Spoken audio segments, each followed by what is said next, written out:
Клиниката реновиравте, ќе го реновирате ли аеродром? Се надевам.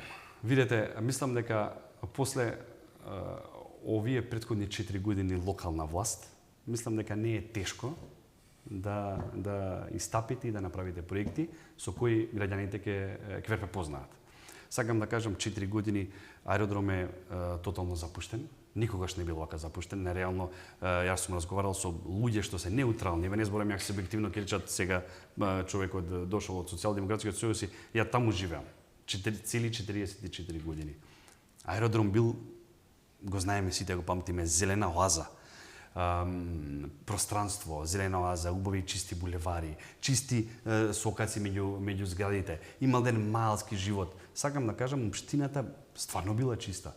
Се сведуваме моментално, кога ќе излезете од зграда, ќе видите со што све се соочувате. Ѓубре на секој чекор, буквално потрупани сме со ѓубре. Може ниме да викаме тоа е централна власт, сепак одговорноста мора некој да ја преземе, така. Мислам дека ние како Социјалдемократски сојуз, ја како кандидат имаме програма со која ќе направиме разлика. И тоа граѓаните ќе го осетат. 4 месеци, моја кампања веќе тера 4 месеци. Јас сум 4 месеци меѓу граѓаните. Разговарам. Најголема замерка на граѓаните е чистотата. Буквално најголема замерка.